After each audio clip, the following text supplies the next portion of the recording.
আপনি যদি সুদের খাতায় নাম লেখান, সুদের কারবারিতে যদি নাম লেখান, আর সুদ খেয়ে খেয়ে যদি টাকা বাড়ান, আল্লাহ পাক রাসূলের মাধ্যমে বলতেছেন যে আর-রিবা সাবউনা হুবান আইসারুহা আয়ানকিহার রাজুলু উম্মাহু।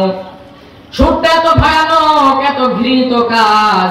আল্লাহর রাসূল বিশ্বনবীজি বলেন সুদের 70 থেকে 73টা শাখা রয়েছে, এর মধ্যে সবচাইতে ছোট গুনাহ হচ্ছে নিজ মায়ের সাথে জিনা করা। নাউযুবিল্লাহ। আপনি আমি যতই খারাপ হই না কেন, কাউকে যদি বলা হয় নিজ মায়ের সাথে জিনা করো, কেউ পারবে? আওয়াজ করে বলুন, পারবে? কিন্তু সুদটা এমন একটা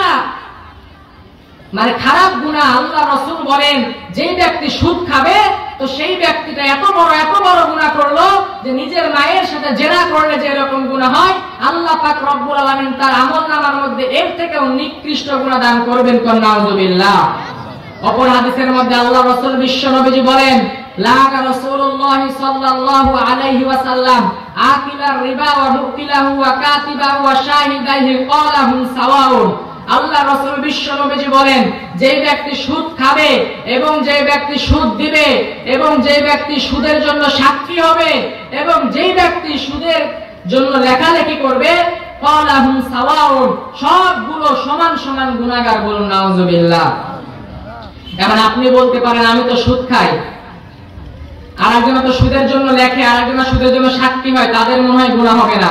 কিন্তু আল্লাহ রাসূল বলতেছেন না, যে সুদ খেয়েছে তার যে গুনাহ হবে, যে সুদের সাক্ষীদাতা হয়েছিল তারও সমান গুনাহ হবে, যে সুদের ওই সাক্ষীদাতা হিসেবে লিখেছিল তারও সমান গুনাহ হবে, যে সুদের সময় উপস্থিত ছিল তারও সেই গুনাহ হবে। নাউযুবিল্লাহ। তাহলে আমাদের সুদ থেকে বেঁচে থাকতে হবে। সকলে আল্লাহ তাআলা আমাদেরকে সুদ থেকে বেঁচে থাকার তৌফিক দান করুন। সকলে বলি আল্লাহুম্মা আমিন। আজকে দেখা যাবে অনেকজন নামাজ পড়ে, কিন্তু আফসোসের বিষয় নামাজ পড়ার পরেও সুদের খাতায় নাম লেখায় কি লেখায় না? বলুন তো, লেখায় কি লেখায় না? গ্রামের মধ্যে নামাজ পড়ে পড়ে কপালের মধ্যে ঢিপ্পা ফেলে দিয়েছে, কালো দাগ হয়ে গেছে। খোঁজ নিয়ে দেখবেন সেই ব্যক্তি মানুষকে সুদের বদলে টাকা দেয়। নাউযুবিল্লাহ।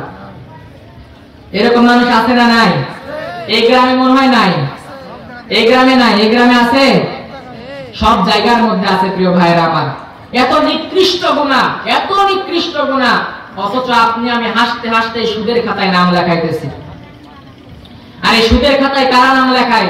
যাদের একটু ধন সম্পদ হয়ে গেছে, এরা সুযোগে সদ্ব্যবহার করে। গরিবেরা খাইতে পায় না, তখন ওই গরিবদের উপরে সুযোগে সদ্ব্যবহার করে বলে 100 টাকা দিলাম বা 500 টাকা দিলাম, মাস শেষে 500 টাকার বদলে 100 টাকা দিতে হবে। তখন গরিবেরা না খেতে পেয়ে কি করবে? খোদার যন্ত্রণায় না খেতে পেয়ে ওই সুদের খাতার মধ্যে নাম লেখাইতে হয় কি হয় না? বলুন তো, হয় কি হয় না? হজ করে এসেছে, আল্লাহ রাসূলের কবর দেখে এসেছে, তারপরেও ওই ব্যক্তি দুনিয়ায় এই বাংলাদেশে ফিরে এসে আবার সুদের খাতায় নাম লেখায়, সুদ দেয়। এরকম হাজি আছে না নাই?